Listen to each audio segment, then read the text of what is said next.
Welcome to EnVision Center News, where we discuss community impact and involvement with today's nonprofit leaders and philanthropists. Ladies, hello and welcome. Here to talk about Food for Our Children, a very important and special nonprofit. I feel like I say that a lot about the nonprofits, but come on, Food for Our Children. It's right there in the title. That's a hard one to say. That isn't probably towards the top of many people's lists and very important nonprofits in the area. But before we get into that, can you tell me a little bit about yourselves? Give me a little bit of your resume. Let me start. Sure. Okay. So I am a retired teacher. I taught in junior high and high school. And so helping kids, especially in schools, has always been very near and dear to my heart. And I really understand the value of kids getting food and what a difference it makes for the kids and how they're able to learn. So that's kind of how I started. My husband and I moved up here almost 4.5 years ago permanently. We've been coming up forever. And so I retired and was looking for something to do. And I kind of fell into this and started volunteering and got more active and really loved the purpose and the mission and what we're doing for the community and how everything goes right back to the kids. So I really felt it was a good connection as far as what I can do, and I can interface with the schools, and because I'm the one that talks to the schools and figures out what food bags they need. Yeah, and what's what your their needs title? are. Director? I'm of partners. Director of partnerships. That's what it is. So, we have a working board, so everybody does a little bit of everything. Yeah.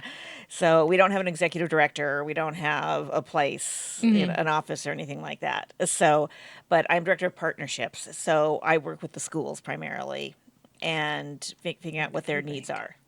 Did you know about Food for Our Children already, or were you like, I'm looking for something that involves kids, involves feeding, and then you found? No, you know what? I didn't know before, but a good friend of mine was on the board, Chris Contour, and he's still on the board. And so he's the one who really, and I said, I'm looking for something to do. I really want to get involved in the community. And he's the one that brought me in, basically. And so, and it was just a perfect fit.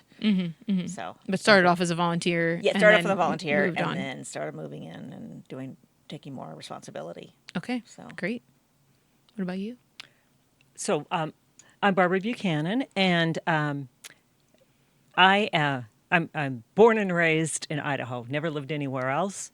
I grew up in Moscow, and went to college at the University of Idaho and law school at the University of Idaho, and I came to Sandpoint in 1986 with my husband and 2 children to I graduated from law school, clerked at the Idaho Supreme Court for a couple of years, and then took a job with a law firm in Sandpoint. And I was an associate and then a partner in that firm, and then I became a magistrate judge in Sandpoint in 1994 and a district judge in 2013, and I retired in 2023 after about 28 years in the judiciary. And I've always been pretty involved in the community, but I decided when I retired, I'm now a senior judge, so I do work 60 days a year as a judge, but I feel like I really have had a wonderful life. I was, lucky enough to live in this beautiful place and have a great job. And so I decided what I wanted to do when I retired was to give back. So, and I've been on the board of Food for Our Children pretty much from the start. So before I retired, I did it as well. I think this is, our 11th year, and I think I got on the board maybe the first year. My former law partner Ford Elsesser, is one of the founding members of Food for Our Children, and he wanted me to be on the board. So I'm on the board for Food for Our Children. I'm also involved in the hospital board and Rotary and PAFE and lots of things in the community. That's really my passion now, the Board of Community Guardians. And I'm just fortunate that I can do that. Yeah, that's great. And it's fun that you've been here you're more recently Yes. joined and you've kind of been involved since the beginning. So what does Food for Our Children actually do? I mean, you can guess from the title they're probably feeding kids, but how do you go about doing that? So that's really where I come in. And so every week on a Wednesday, we pack up weekend food bags that we then deliver to all the schools for kids that they filled out a form and they can receive these weekend food bags. There's usually 2 dinners and 2 breakfasts, and it's all shelf stable food. And we also put in 2 fresh apples.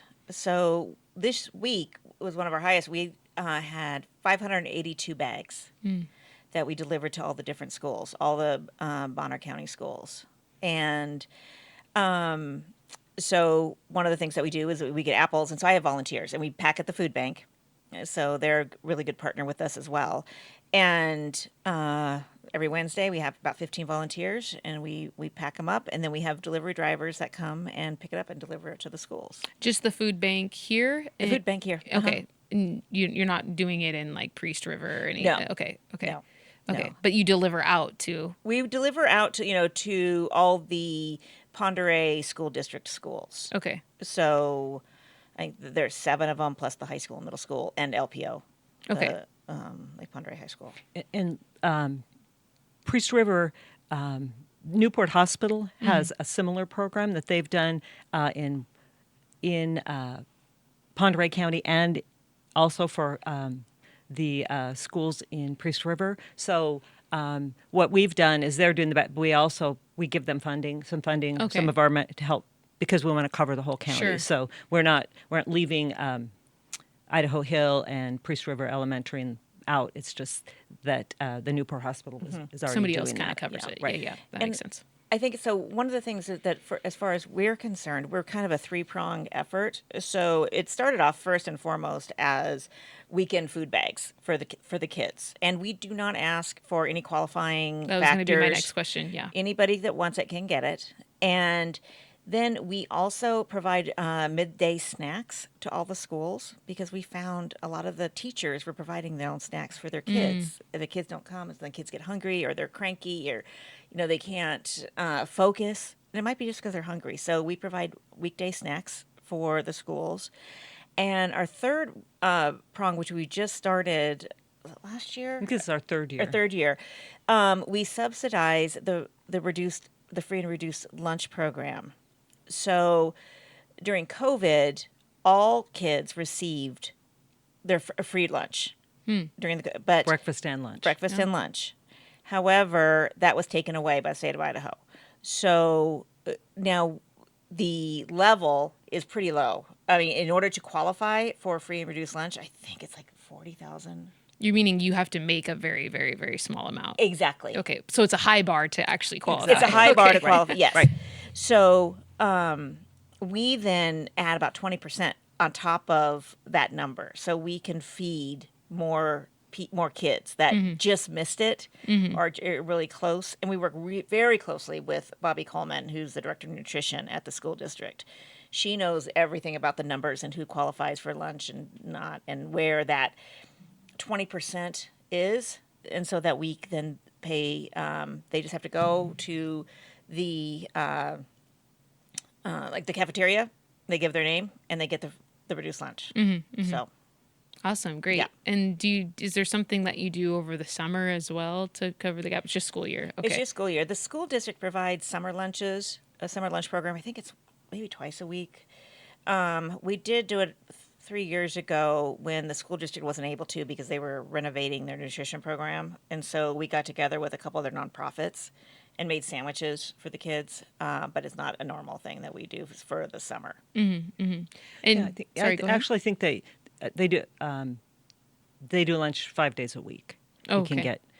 get you can get it at sometimes at Farm and Stidwell at City Beach. You can pick In them the up there. You library. get different sites. Okay. So During the yeah. summer.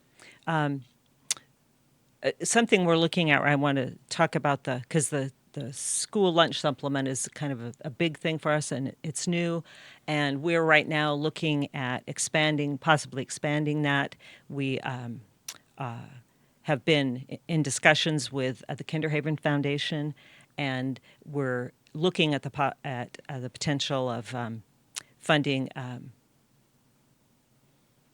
about up to 50% of the 50% over the federal guidelines, because whether you qualify for free or reduced lunch depends. It's a federal guideline, and hasn't changed for quite some time. And what we found is the cost, as everybody knows, the cost, especially housing in Bonner County, is so high that there's just this huge need. And so we're hoping that we may be able to subsidize and get that number up a whole lot more, because there's a huge need. And the goal is that kids aren't hungry. That kids can't learn when they're hungry. Yeah.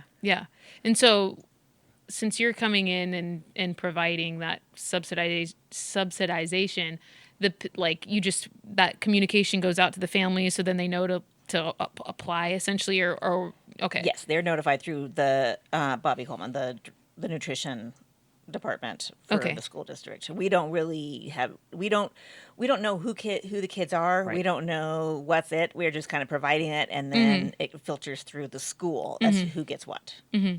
And how do you fund yourselves through?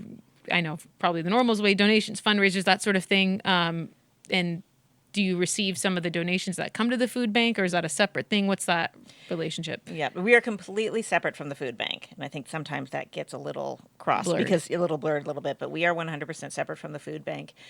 And the other thing about us is 100% of all donations goes to food.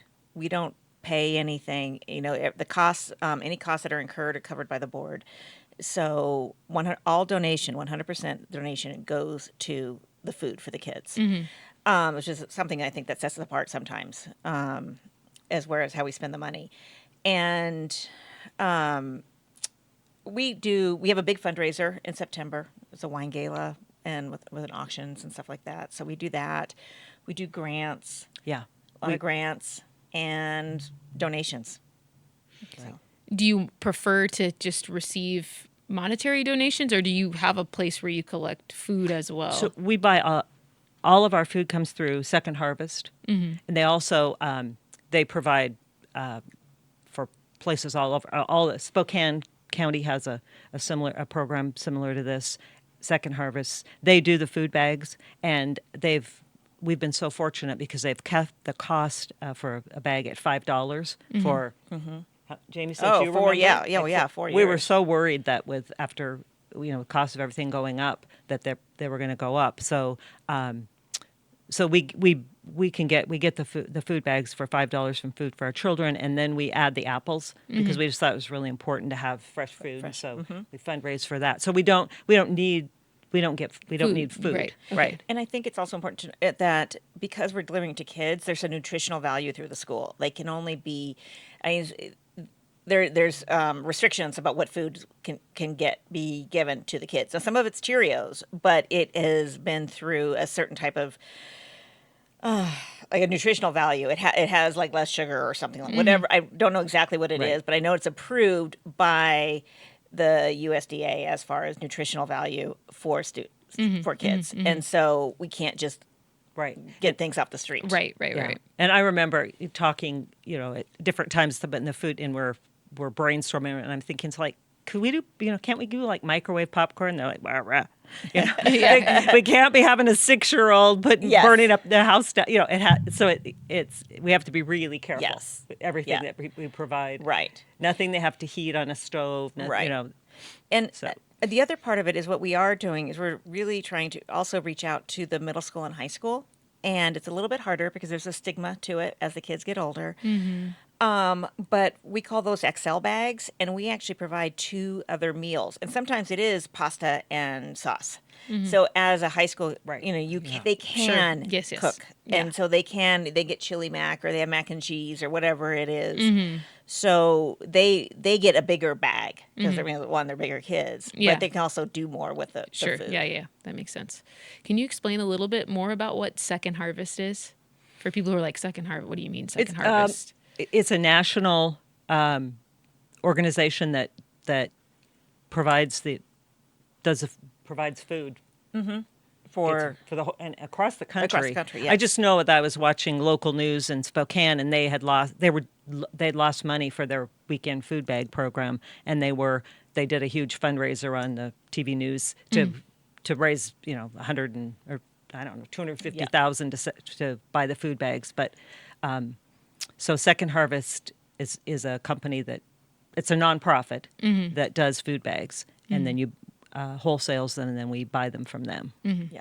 Okay, cool. It's really kind of fun how there's Yeah. basically at least three different nonprofits that are like directly involved Yes. with this, because you do some of the labor at the food bank, right? yes. But the food comes from Second Harvest, and then y'all are like Right. the middlemen, Very the true. distributors in a sense, and just it goes to show like how like that's a big thing here at the EnVision Center, is that nonprofits should all be Right. kind of working with each Yes. other. When we started, at the start, it was a partnership with Bonner General Health, the hospital, and all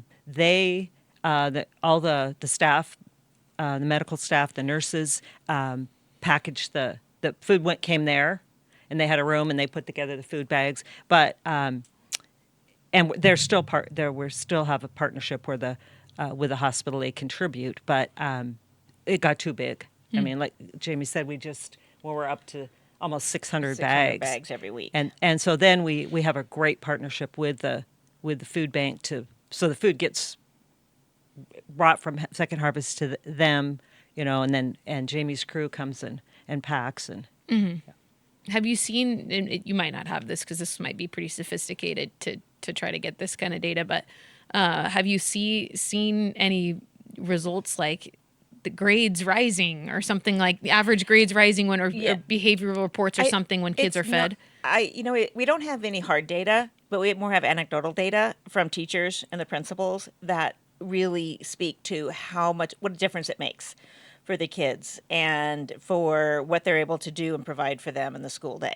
So that's more what we get as far as, the testing and that sort of thing. I don't know that they really follow that. But, we just recently had a teacher, actually she's a principal at Sagal, I believe, just spoke at our gala, and she spoke about how, as a child, this was something that she would have needed, and it gives the confidence when you get your own food and it's yours, and when you don't have a lot, and it's more than just the hunger, but it gives this whole confidence and something that you own yourself, and how important that was for the kids. So it was really good to hear her say that. Right. And it's not just that they're filling their stomachs, obviously, which is important. Every human needs that, but also probably just getting rid of fear. Yeah. I know I'm going to have that meal, Right. that next meal. I don't have to wonder. Exactly. And then I'm going to feel good Yeah. when I eat it, because it feels good to eat. We all love that. And so ways to volunteer, is it really just to join kind of the packing crew, or what are some Yeah. other ways you can get involved? If any? Yes. So packing is on Wednesdays at 9:30. We pack for about an hour. Sometimes we have 10, sometimes we have 15. I kind of run it so that if they can come, they can come. It's not a requirement, so it makes it a little bit easier. It's not like you sign up and have to come. So you just basically, you have your list and it's like, hey, show up if you can. Yes, Yeah. exactly. And it's a really great group.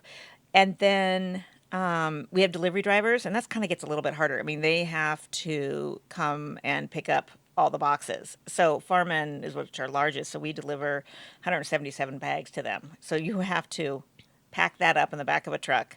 So this year we were short. So my husband Yeah, has now the farming driver. he got volunteered. You got voluntold. Yes. That's what- My daughter's Exactly. actually my husband was a teacher and a principal at different schools throughout Bonner County, and he's retired. And our daughter she's the principal at Farm and Stidwell, so it's a great fit.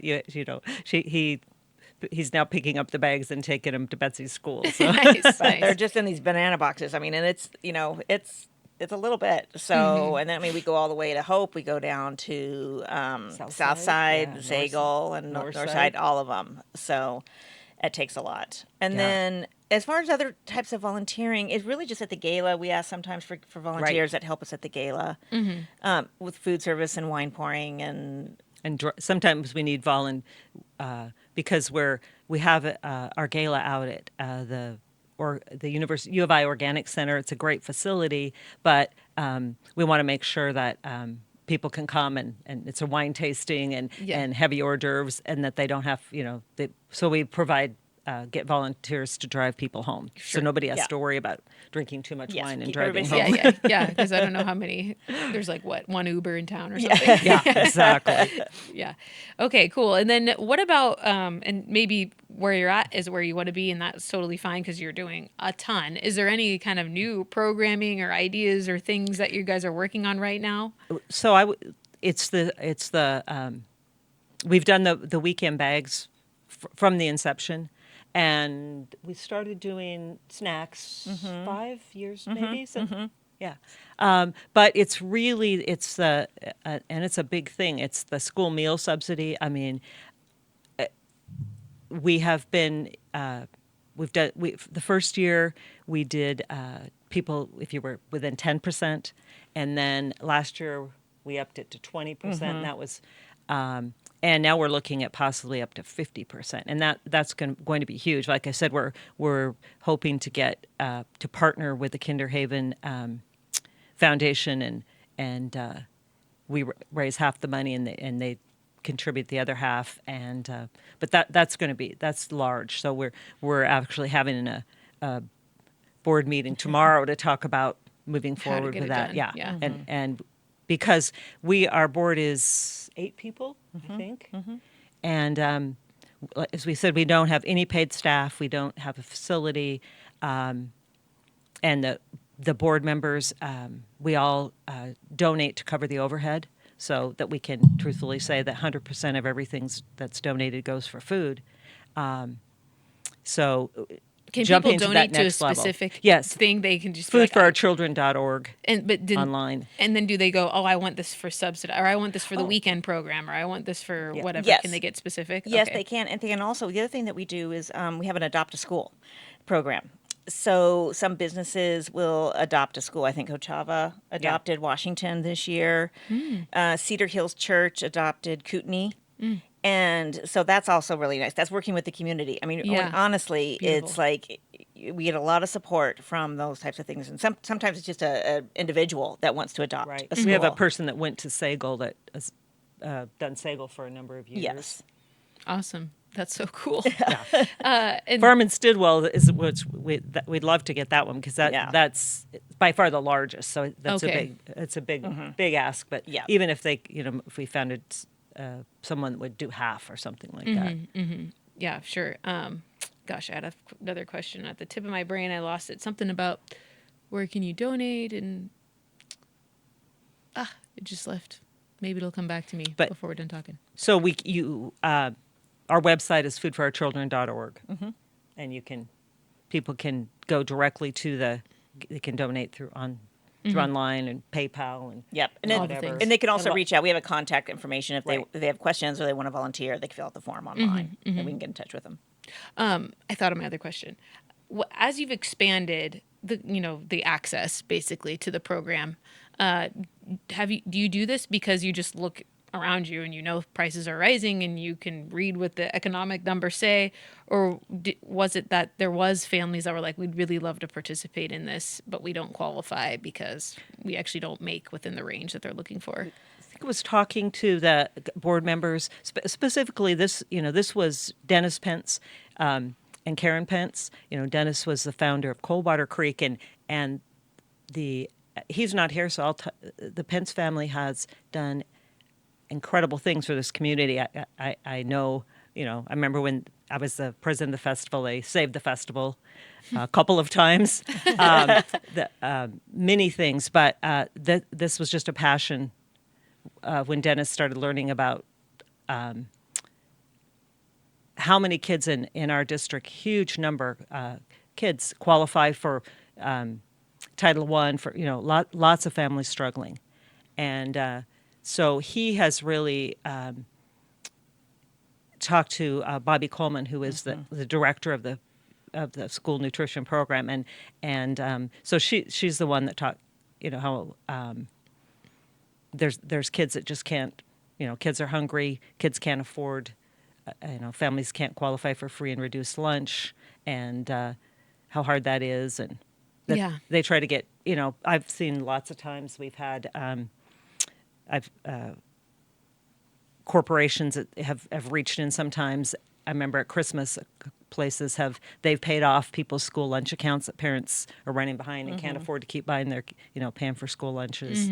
And then I think it really struck us so much during COVID because it was such a wonderful thing. It was a national program that every kid got free breakfast and lunch, and it just seems like that's a wonderful thing. And I think the state of Washington has continued that. Some states have, Minnesota, different, but Idaho just that wasn't something that Idaho has done. And we all feel really strongly that kids should Be able to eat. be able to It eat shouldn't and be a not, shouldn't be thought. It hungry at shouldn't be school, a- and especially because like for my daughter, being a principal, that's why. One reason we did the snack thing is because teachers were paying it out of their own pockets because they knew kids were hungry.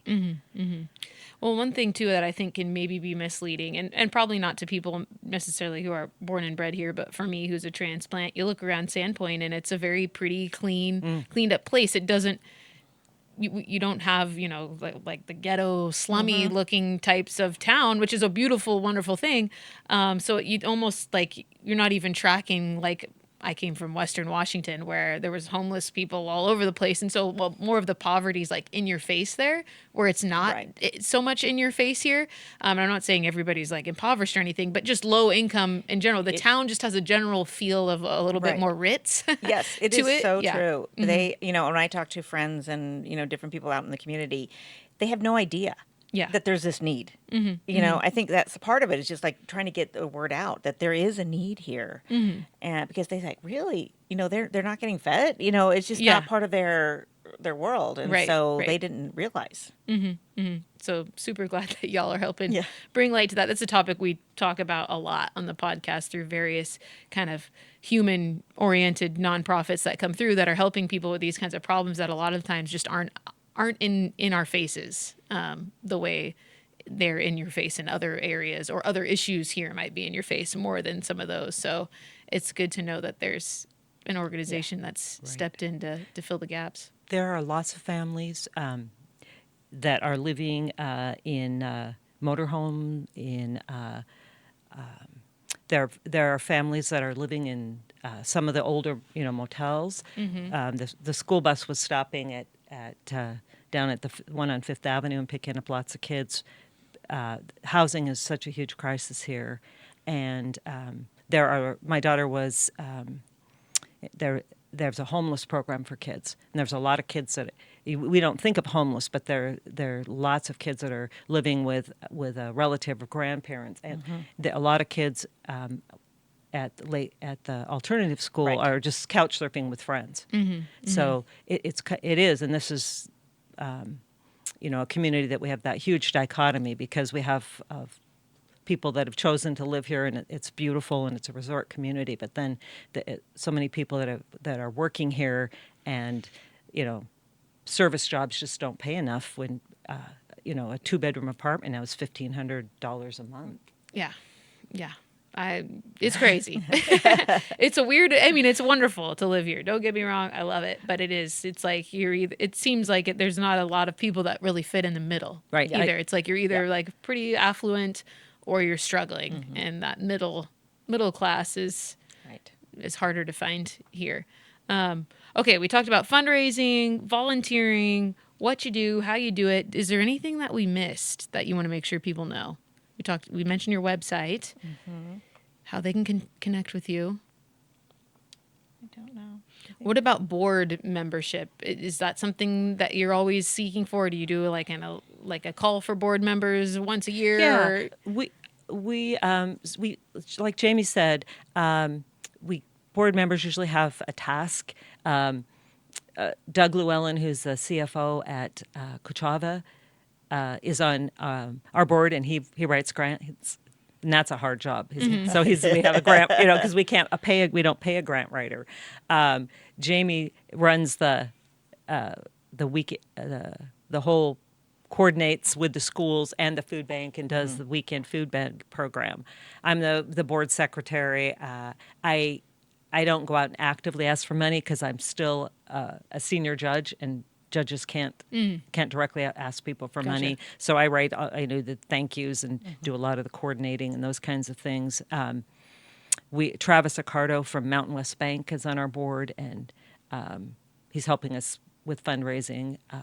Dave Vermeer is a partner and owner at Jalapenos, and he's just been so instrumental in helping us put together our big wine tasting. Gala. Yeah. Yeah, because he has But we are really lots of contacts. like, It's a working board. We have an accountant Yeah. on our board, Colleen Caldwell, who's got a huge heart for giving. She's in the community, and so she does our accounting and bookkeeping, and so it's a working board. Yeah. If you're ready to work, join Yeah, the well, board. like after the gala, yeah. the day after the Yeah, gala, we came and cleaned up. we That's come and right. clean up. I mean, we have that's who cleans up after the gala, all the board members. So it's That's right. show up at 9:00 the next morning. Yeah. So Hopefully you Tear it didn't drink down. too much wine yeah, the night before. exactly. Well, wonderful. Like I said, who could have a problem with food for our children, right? Yeah. It's like the least controversial topic, I feel like, is like, let's feed the kids. So very grateful for what you do, and I hope people check you out. And at a minimum, they could spread the word. Yes. If Yeah. that's all That's you can do, you can spread the word that there's a need and that an organization like you exists here. Exactly. Yeah. So we want to say thank you, too, to the EnVision Center, because Jamie and I went and spoke. You had the retirement for mixer, people newly, yeah. The mixer. Yeah. kind of the mixer, and we got a couple volunteers. We did from some that. Nice. great volunteers. Yeah, they're coming packing bags every week. And Yep. then we're also very excited to be putting together a tree The for Festival of Trees. The It's Festival up. of Trees. And what's your theme? Sugar plum wishes. Oh, It's kind of a Christmassy and with the Nutcracker and yeah. That's Fun. fun. Love it. Okay, well, ladies, thank you so much, and look forward to seeing you around. Okay. Well, Thank you. It was fun. Thanks for listening to today's episode. For more information, you can go to crecIdaho.com.